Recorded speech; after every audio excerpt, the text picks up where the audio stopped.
My name is Lauren Zayu, and we're back for the second season of Unbossed, Unbothered, and Unfiltered, the show about what you say and how you say it. We'll be chronicling the first 100 days of the Biden-Harris administration on everything from immigration to HBCUs. So join me for a crash course on this country's politics, current events, and how we move forward.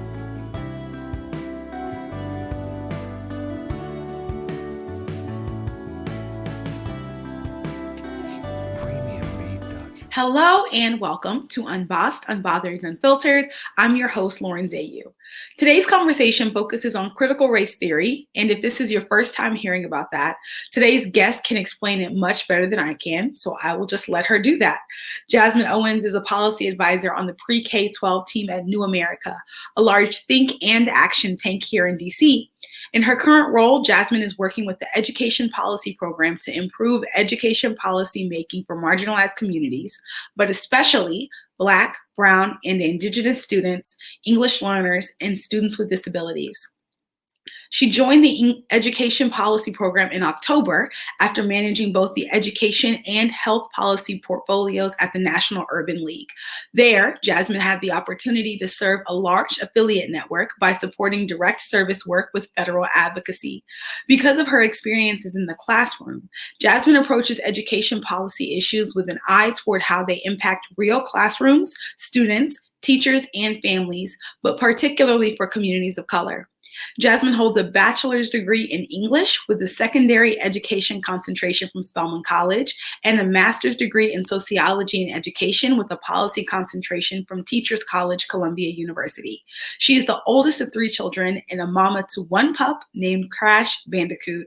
I'm so excited to have with us today Jazmyne Owens. Hello. Hi, Jazmyne. How are you? I am great. I'm so happy to be here. Thank you for having me. Thank you for being here. If you just want to give a bit of your background and kind of what brings you here today. Yes, I'm Jazmyne. I went to Spelman for undergrad. My master's is in sociology and education with a concentration in policy. I currently work at New America as policy advisor for the pre-K-12 team. I'm a former teacher, and I love talking about issues of education and race, so I'm really excited about this conversation. Sounds good. So I guess we can just kind of start big picture, like what is critical race theory? Okay, so first I'm going to start by saying that I am not a lawyer. There is some real scholarship out there on critical race theory, but I'm not here to provide that. I just really love reading, talking, and writing about issues of race. So that being said, critical race theory was born out of legal scholarship because of frustration with the discourse that surrounded the civil rights movement. The way that I read the history of CRT, it basically saw the civil rights movement as the start of a conversation. It rightly called out the explicit instances of racism, and its importance in terms of movement making really can't be overstated, but the limitation of the civil rights movement was that it focused mainly on the exclusion of people of color from spaces, businesses, schools, etc. Critical race theory takes the conversation a little bit further because it explores not just the instances of racism, but the system that it continues to thrive in. So CRT has 4 main assumptions. 1, race is not biologically real, but it is socially constructed and maintained. 2, racism is present in all of our laws, systems, and structures, and racial inequity is reinforced and reproduced by these systems. 3, because it is present in all of our structures and systems, racism becomes the norm and not the exception. Instances of racism are not one-off events, but they're expressions of structural and systemic racism. And 4, race and racism are best understood through the narrative experiences of people of color. Sometimes there's a 5th that's included, which is whiteness as property, but those are the top 4 that you'll typically see in CRT scholarship.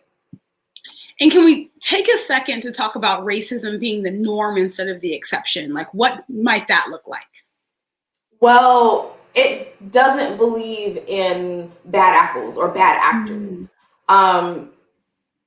CRT looks at those instances or microaggressions or anything like that as a part of the system, as rather than just an action of one person. So say, for example, you're in a grocery store and you hear a person use a racial slur. That instance of that outward expression of racism is a part of the larger system with that person exists in, and that we all exist in, really. It speaks to privilege, it speaks to white supremacy, it speaks to all of those things as a part of not just the conversation on race, but the conversation on race and power, and how that intersects with legislation and policy making and the way that people experience race on a day-to-day basis. Yeah, no, I think that's a great stopping point, because what I'm hearing is like an intersection of the individual experience and the systemic oppression, right? So I think exactly. A lot of times in conversation, either or, like we're either talking about like, day-to-day interaction about systemic racism, but in reality, we're talking about both because they all inform one another. Exactly. It doesn't separate racism from power, from really all of the other isms. I mean, we can talk about race, but we can talk about homophobia, we can talk about transphobia, we can talk about all of it. Xenophobia. Critical race theory uses race as the kind of crux in terms of experience, but it really is about the human experience. It's about how we how we treat people who are different from us, and how that treatment translates into power. Because it speaks more, like I said, more than just the experience of the ism, just more than the experience of the moment, and really delves deeply into why the moment is allowed to happen and why these moments are allowed to continue, and what are the really the factors that contribute to why it gets reproduced in the way that it does. And while we're here talking about that why, something you mentioned in your article that I thought was really enlightening was this dichotomy between the 1619 Project and like the 1776 Commission. So can you give us a little background on that? Yeah, the 1619 Project is it's a long form journalism project from the New York Times. When did that come out? In 2019, I think it was published. And it is really, really fascinating. It talks about the ways that chattel slavery we still experience the residual effects from. It talks about economics. It talks about health policy. It touches on a number of different areas. But the 1619 Project got a lot of pushback from a lot of different communities. There are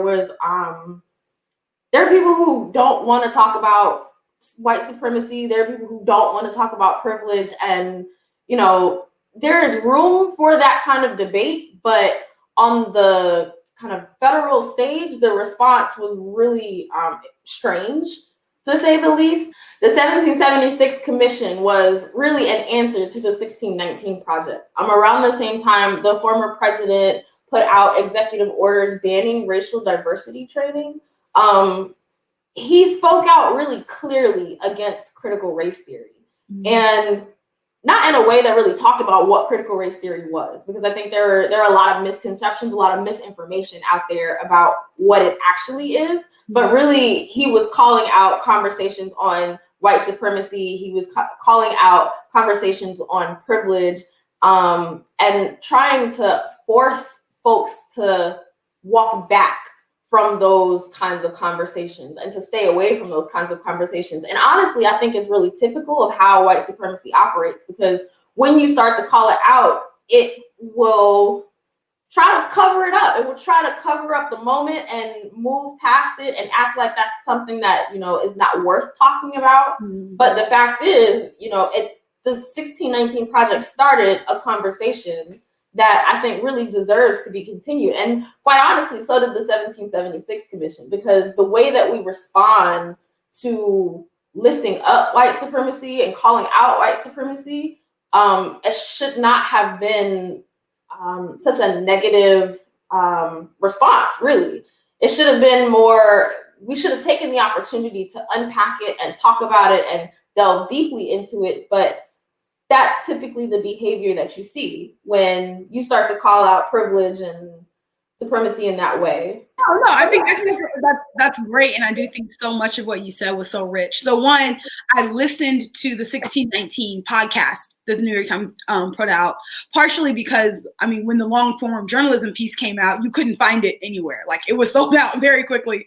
And so one of the first things I actually had access to was the podcast, which for me was mind-blowing. I thought it was a revolutionary piece of work, and I don't know what the journalism awards are, but it deserved all of them. And so I really appreciated the highlighting of that.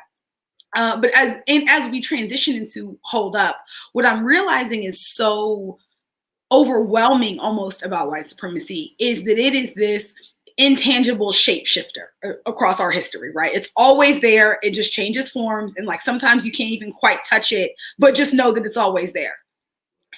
However, there is this very real fear around calling it out and calling it for what it is that happens from a lot of people. For the purpose of this conversation, I'll say on the right, just to have the dichotomy, but a lot of people are really uncomfortable calling it what it is. And so the 1776 Commission was a reaction to that. But I think another outlet, again, names escaping me, did try to do like the 1620 Project, right? Immediately after, which was about the Pilgrims and the Mayflower, like that anniversary. And so it's interesting that even when something is so pervasive and so powerful across our history, part of the reason that it ends up being that powerful is because we can't even have a real conversation about it without like all these deflectors and detractions coming up. There is something to that. And there have been moments where critical race theory has made it into the national spotlight, brief moments, but those conversations never continue. And I'm not really sure why they come and go in the way that they do. But I really do think this moment deserves to continue having this conversation, to continue to press it, because I mean, as we saw on January 6th with the insurrection in the Capitol, white supremacy is a national security threat. It has always been. But Absolutely. We need to really be talking about what that means for security in terms of the country, in terms of the Capitol. But these are not conversations that were facilitated or were they just weren't had out loud, really, in the national space, in the national spotlight, in the way that they have been more recently. And to kind of press there, what do you think like that fear is? Like you say, it shows up briefly and then it's quickly ushered off. Like, what do you think is the fear around centering the stories of marginalized people?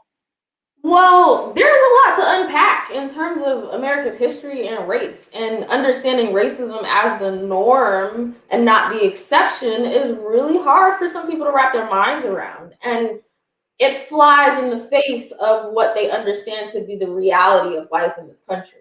So like after the George Floyd, Breonna Taylor, Ahmaud Arbery protests last summer, there was this constant refrain from media and on social platforms: this isn't who we are, we're better than this. The reality of centering storytelling and messaging on marginalized community means that we're coming to terms with the fact that this is who we are. This is who we've always been. And I think that's why it's so important that we have these really intentional conversations on race and white supremacy now, because we can't ignore it anymore. It's everywhere. Yeah. And as many people are reading and talking about, how to be an anti-racist and all these other resources, I think it's really important for us to not end the conversation with, all right, we talked about it. What does it mean? How do we fix it? And I think that's the reason why critical race theory is so important in this moment, because it unpacks the why and the what to do next. Unpacks the why and what to do next. And I think you're spot on, for the record, because if we talk about it, then the what are we going to do about it is sitting right there on the back of that. And so let's not even talk about it, because we don't want to broach the what are we going to do about it conversation. I think that's very real. And I think a lot of people are trying to figure that piece of it out. I think a lot about last summer in the way the language was co-opted. And so I think about Black Lives Matter. and how I remember, I guess it was the 2016 election, all the Democratic candidates that were running were on stage and people were dancing with it. People didn't want to say it. They were moving it around. It was very much a controversial statement in that moment. But then we get to this summer and you got brand campaigns running on it. Everybody's saying it. And it was this moment of like, okay, so maybe people now understand it. It was like, or is this being watered down to the point that it's not even as effective as it was initially? And I definitely, for the record, think it's the latter. And that a lot of people didn't, there wasn't the interrogation that came with it in the way that was needed. It was like just thrown out. And I think that's evidenced by no more than January 6th. And so I don't know if you saw, there was an article earlier this week, I think in the Washington Post, and they were like, 2 police officers that like kneeled with protesters over the summer, like we're actually at the Capitol. Like, what does that mean? Racism. Yeah, it means America, right? Like that is what it looked like for people to take advantage of a moment and not actually interrogate what it meant to say that Black Lives Matter, to say that like this system is fundamentally flawed. And I think that there's something to that in terms of what did he call it? Sloganeering. Along with like defund the police, like they're short phrases. They get a lot of people's attention.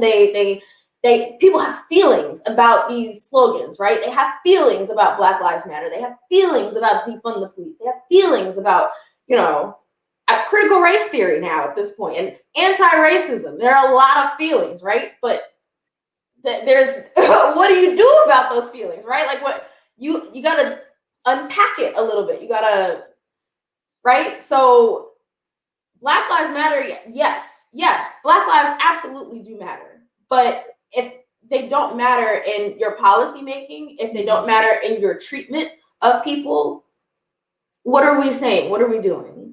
Defund the police is great, but if we're not talking about what we are going to fund, yes, we shouldn't give police and security and all of that as much money as we do. I think it's criminal. But what are we going to put that money towards? Yeah. Are we going to fund social services? Are we going to fund wraparound services? Like what is the benefit to the people, right? I think there's more to it. We have to start, the phrases and the slogans, they are important. They're catchy.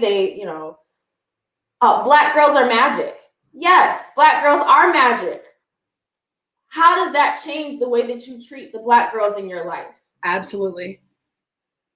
There has to be some action that comes along with whatever the feeling is that comes along with these phrases and slogans and things like that. There has to be some kind of action. And I think that's where I'm kind of stuck at this moment in terms of what to do next. Because I think critical race theory as a framework is really important and offers us a way to approach those conversations. But the action part is what's lacking. And I think that's where people just don't have the answers. We don't know. We don't know if we do this one thing, will that matter for X community, Y community? Will they actually benefit from it? If this dollar amount is that the dollar amount that these communities need in this particular area? We don't have the answers, but I think that it's worth it to just start the conversation. Yeah, start the conversation and let's see where it goes, because I think that's where it gets kind of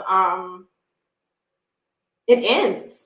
And I think that's the moment that we see where race and critical race theory will come on the national stage and then it'll disappear again. It'll die again.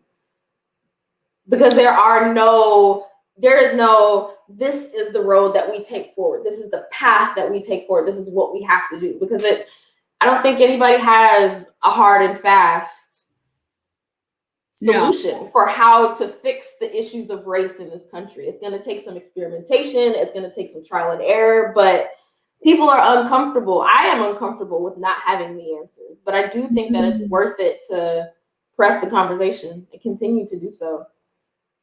Yeah. I mean, first of all, I second all of that. I want to go back to like the feelings part of it.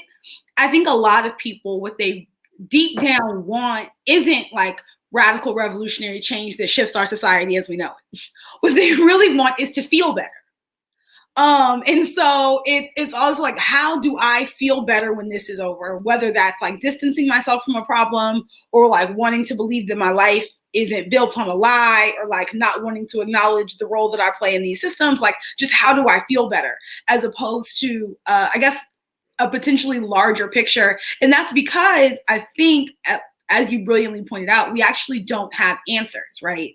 And so if it's like, I feel bad, and on this side is uncertainty, I don't like that, right? I don't know what that's gonna be, because I want a hard and fast answer to say what's going on here. And we don't have that, because we've never done that. And that's partially what we're looking at. I think that after years of oppression and Jim Crow and slavery and the Nadir and the Civil Rights Movement, like, even as Black people, so much of our life is built into like resistance and fighting. They're like, what does it look like, even if we were like, didn't have to do that, if that wasn't a thing? It feels like overwhelming. Like, I think for a lot of people, that's like hard to even grapple with. So much of our existence is built on that. I echo you. I also don't have the answers, but I do think that starting the conversation is a lot of that, and you can't have the answers if you won't even have the conversation. Exactly. So you have to at least start it, keeping that in mind. And I think critical race theory does give us a great framework, because even its 4 core tenets are inherently so radical.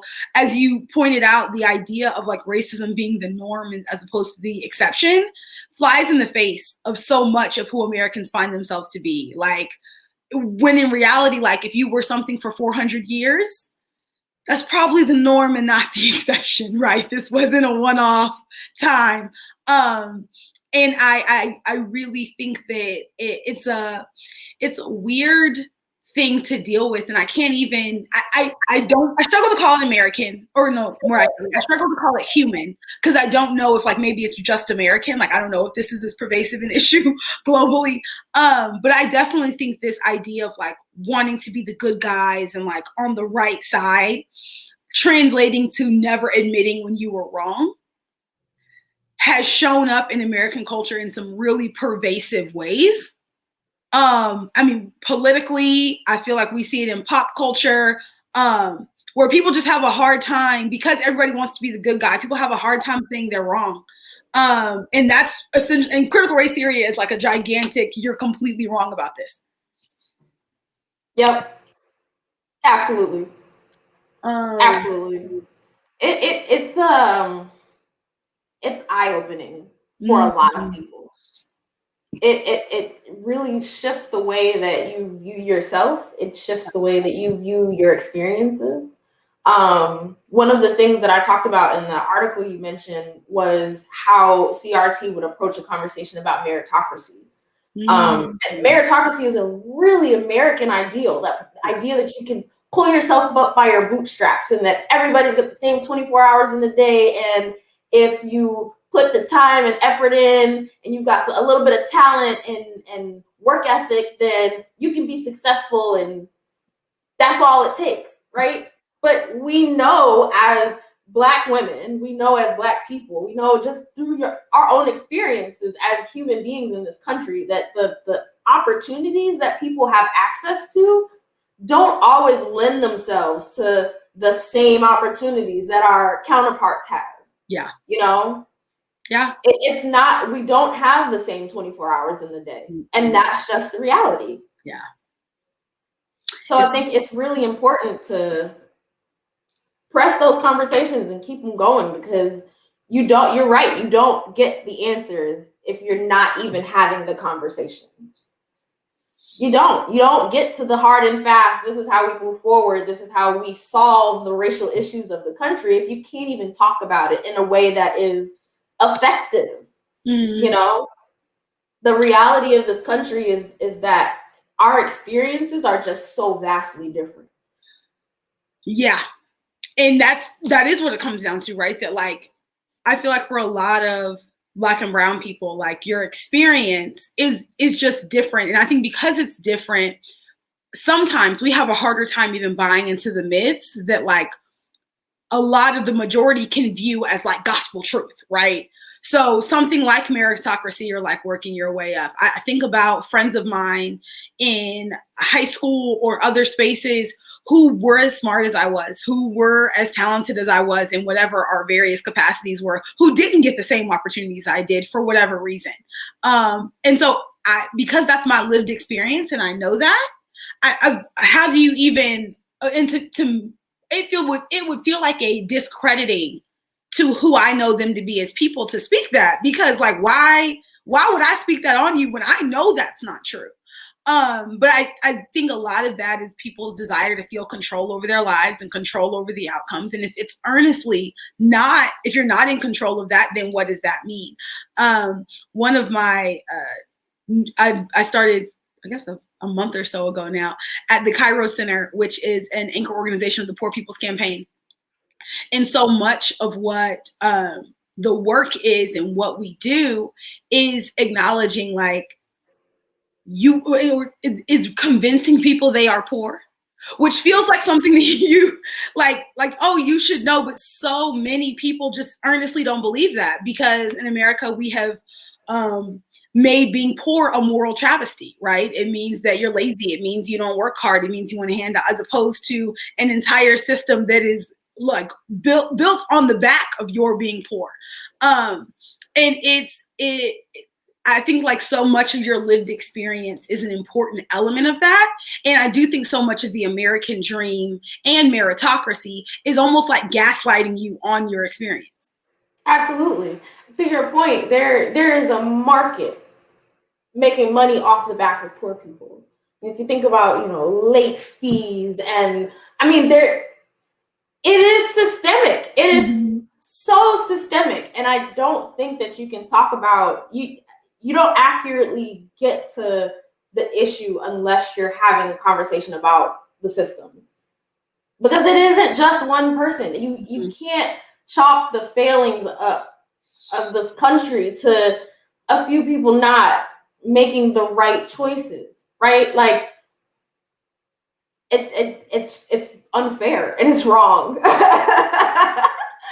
It is unfair and it's wrong, and it convinces people that something is wrong with them individually, as opposed to pointing the finger at the larger entity. And but I'm also close because I wear these two hats of like, I don't want people to feel despair also. Like, I'm not saying that like it's hopeless and like we should throw it all to the wind and like, who cares? I'm just saying that it should give you more solidarity with your fellow human being, that like maybe how you got here wasn't like solely grit and hard work, right? Like you worked, but you were put in the position where your work was able to pay off. And there are a lot of people who will work and will toil and won't see their work pay off in the same way. And so like what I'm asking is for you to have grace and understanding for those people, more so than decide that, well, they just didn't do it the right way, and so I can, thumb my nose at that. Right. But there's also something to be said for people wanting to take credit for their own successes, right? Like, because I'm successful, because I did it, I did the work, and you didn't, right? That's not that. I mean, okay, you did do the work, but there were also some other issues at play. There were also some other factors at play. And I think that you're right. We have to have grace for our fellow person. I think a lot of the world's evils would be cured if we cared about people just a little bit more. If we saw one another's humanity just a little bit more. But this issue of control and power, like that there's something about that in the conversation about colonialism, about it's all wrapped up together. Yes. So I think, the way that we see one another, it's important. And I think it is central to the conversation, especially if we're talking about policy making, because policy impacts how people live their lives. Yep. It impacts the lived experience. It impacts the everyday experience. So if there is no humanity and no care in policymaking, you can imagine that the policies and the legislation will negatively impact the people. Absolutely. Or if those people primarily share a lived experience that others don't have. Right. So yeah, if we don't have the diversity needed by our lawmakers and decision makers, then things end up looking a particular way. And I actually think that came out in the Biden administration recently with the student loan situation. This idea that certain types of people go to certain schools. I was like, oh, that is rooted in white supremacy with the best of them. This idea that like only rich white. Can we talk about it? Because this Ivy League degree that I have cost me a lot of money. Okay. Listen, there is something to be said. I'm really interested in how the Biden administration is gonna. I don't know if they're gonna walk it back or fix it or something, because the statement itself was wrong, right? Like, you've already left out the numbers of low-income Black and brown people in these really expensive schools. Let's forget the Ivy Leagues. Let's just talk about Georgetown. Okay, you know how many of my friends got scholarships to go to Georgetown? Who have student loans, and this is just the schools that are in the area. Yep. American is not cheap. Yep. George Washington is not cheap. So yeah, absolutely. Like that was really, and I agree with you. I hope they do something with it. Because I was offended when I heard it. And then on top of that, it was overall wrong. And I think, like, circling back to critical race theory in a lot of ways, this idea that we have a narrative about what it means to be in a particular space. Because my second thought, after I got through my own offensiveness about his response, was that the Biden-Harris administration has touted this like very diverse, like agency heads and, chiefs of staff and communications teams. And I was like, so none of these are Black and brown people with degrees from these schools? None of y'all went to any, because he apparently got on this stage and pretended like y'all's degrees didn't deserve to be forgiven either. And I just don't, and this is what I mean by like diversity of experience again, and like life experience. Like, I don't know if just like the people in the room doing the talking points it didn't occur to them. I don't know if it was an honest slip of the tongue by an old white man who is president and like has his own notions of how the country works. But I do think it was definitely a gigantic slip, and they need to address it fairly soon, I hope, because that's not okay. And actually, as we go ahead and transition into I Ain't Sorry, I know that you mentioned earlier you were a teacher. Currently, you're working in policy, and you've had some other things as well. But keeping in mind with critical race theory, like, what are just some things that you've learned in your own experiences in these different spaces? I actually kind of struggle with this question a little bit, but because I picked up a lot personally and professionally in this space. But I think right now what comes to mind is commitment to being my full and authentic self. In the professional space, it means getting specific about focusing my work on Black and brown communities. It means getting specific about wanting to work in advocacy and not just policy and research, right? I found that my only professional regrets come when I'm not able to bring my full self or use my full voice. So I made the decision that, to the best of my ability, I'm going to find work that allows me to be really unapologetic in my fight for the communities that look like me. And I really appreciate the space that I have been given to, start that work, go deeper on some of my writing and kind of advocacy and lobbying, that kind of thing. Like, I'm always grateful for the practice, but it really has been just a commitment to myself and making sure that I'm doing work that is fulfilling to me and is impactful to the people that I care about and the communities that I live and work in. Yeah, that is rich. Mainly because I think that it takes you have to get like a job or two under your belt to get there, right? Yes, absolutely. Absolutely. And so like Lauren, who was on the grad school or was graduating from grad school and wanted a job when I graduated, like I was going to be whoever you needed me to be in that interview. Yep. Like, and so I have learned over and across my career, like actually I've just done us both a disservice if we sit here and are fake. Like, because then you don't hire who you think I am. Then I have to keep up this persona for the rest of the time when it's easier from the beginning if I know what I need to be supported in my position, and we can both be honest about whether or not that's what you're looking for. Right, exactly. I've found that as much as you are being interviewed by your organization or potential employer, you also need to be interviewing them. You need to know what the environment is that you're getting yourself into. Are you going to be able to have certain conversations? So for me, because I work in education, we talk about race in a lot of different ways in a lot of different contexts, right? But my question, because I know that the organization I work at does have those conversations in terms of the content that they put out, right? But what I didn't know is how those conversations go amongst the staff, how those conversations go with administration, right? And those are the kinds of things that create your work experience, they create your work environment. And if you're not able to have those kinds of conversations really plainly and out loud with staff and with your colleagues, then how do you have those conversations on a national stage? How do you have those conversations in policy and advocacy and research, right? I think they need to match up with one another. And as much as I'm really clear on what the kind of work that I want to do and the kind of the work that is important to me, I also need to make clear to the organization that I'm working with that I need to be able to have those conversations really clearly on the front end or back end or however you want to say it, but internally, really. Yeah. And I think to add to that, doing that at organizations that have like, I feel like so many corporations and nonprofits now have the right branding. You're right. It's the internal workplace culture and conversation that you have to interview as a part of your process, because getting in spaces and realizing that like you were hired to be a face for something, but they didn't actually plan on listening to you.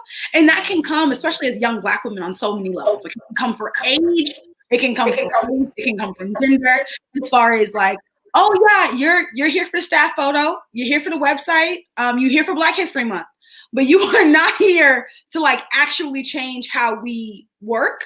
And that it can be overwhelming and almost like it takes time to figure it out, because very rarely are they going to actually say that to you, right? You have to have a couple different run-ins and a couple experiences to realize like, oh, this is not somewhere that's actually interested in who I am. And I think also I was told, maybe it was like a previous generation thing, that like, oh, you check who you are at the door, like at work you do work, like it's work, personal work. And maybe it's because like we work more now as people. Maybe it's, just a generational shift. But I'm like, no, I'm who I am at work too. And granted, professional, of course, like I'm not, saying that I'm out here like living at work. But like this idea that I speak up for myself when I feel like I'm not being spoken to properly.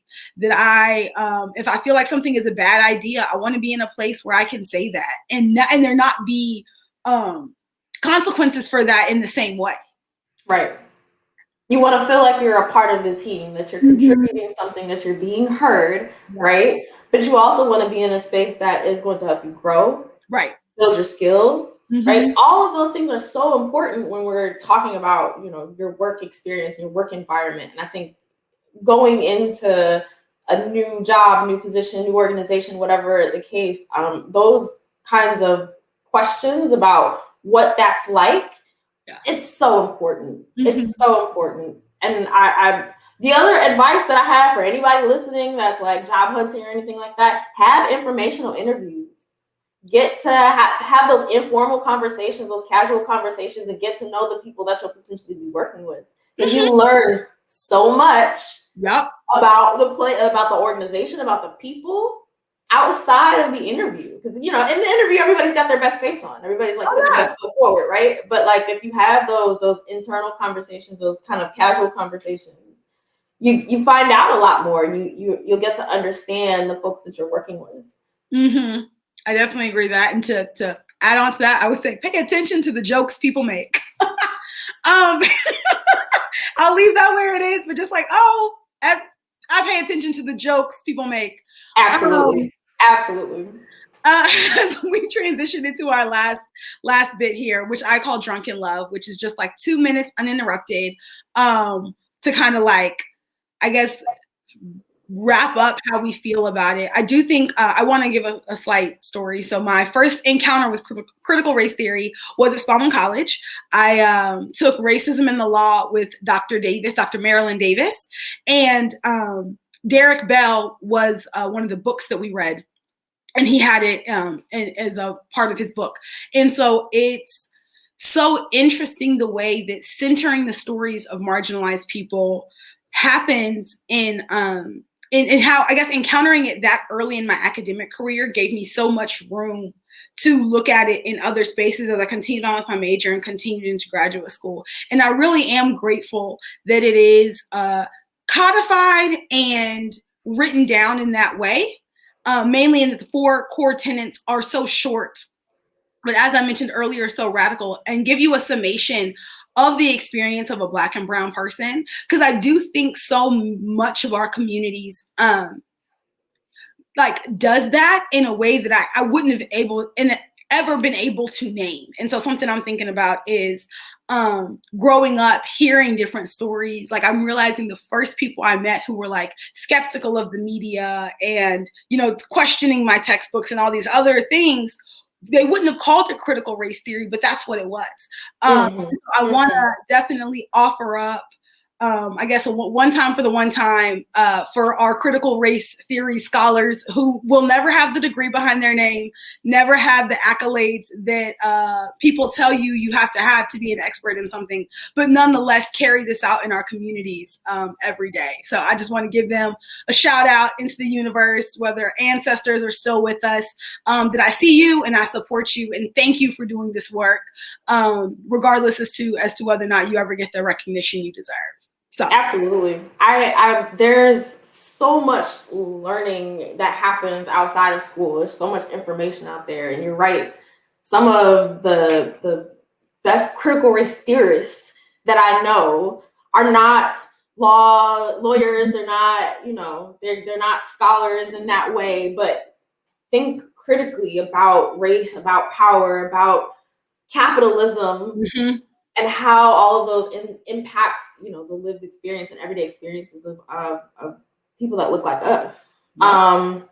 The only other thing I would say that we didn't get a chance to talk about would be delving a little bit more deeply into the critiques of critical race theory, because I think it is an excellent framework to talk about the intersection of race and power, but I also don't think it's the only one, right? Yeah. So there are some critics that ask the question about whether policy, which exists as a mechanism in a racist system, can be used to address the damage done by racism. Okay. Right? So like Audre Lorde said, the master's tools will never dismantle the master's house, right? Mm-hmm. So is policy the best mechanism for answering the ills of policy? I think that's a conversation worth having and worth unpacking, but that's a really big conversation for another time. No, I agree. And I think that is something that I think we're going to wrestle with through the end of it, as far as, circling all the way back to the beginning, because we don't have all the answers. I think it's important to remember that everybody has to come to the table for this conversation. We're going to need the policy people. We're going to need the sociologists. We're going to need the anthropologists. We're going to need the doctors. We're going to need the lawyers. Everybody's going to come to figure this out, because we are dealing with literally the foundations of our society. Yeah, and I think everybody needs to be at the table, because critical race theory but policy touches everything. Mm-hmm. Housing, health, education. It's in everything that we do, right? Well, if there is a policy that covers it, then we need to be talking about race in a really intentional way. Mm-hmm. Because it matters for how we move forward as a country, as we saw with the last election and the January 6th insurrection. It's not going away.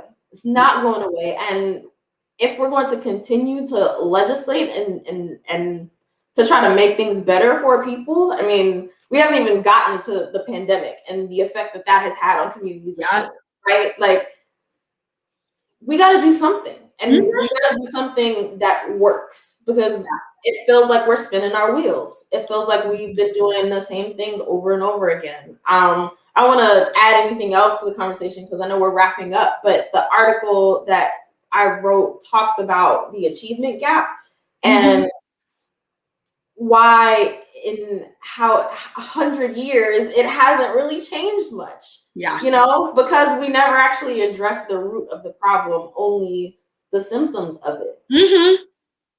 It's the same thing in housing. It's the same thing in health policy. We have to start talking about the root of the issue. And I think critical race theory it's an opportunity. It's one opportunity, but it's an opportunity. I agree. And Jazmyne, I have enjoyed you immensely today. I'm so glad that you came on. It was a really, really great conversation. In the event that people want to find you or reach out to you about your work, what's the best way they do that? Twitter, you can always tweet me, Jazmyne_Owens. You can email me, owens@newamerica.org. Yeah, that's it. Okay. Well, I'm going to wrap up really quickly here. You just finished this episode of Unbossed, Unbothered, and Unfiltered. If you're looking for me, you can find me at @LaurenZayu on Twitter and Instagram. And if you're looking for the show, you can find us at Unbossed, Unbothered, and Unfiltered on Facebook and Instagram. Thank you for listening. You just finished this episode of Unbossed, Unbothered, and Unfiltered with host Lauren Zayu and music by Lighthouse Productions. If you want to learn more about the show, follow @LaurenZayu on Twitter and Instagram. You can also find more episodes on Facebook and Instagram at Unbossed, Unbothered, and Unfiltered. Thanks for listening.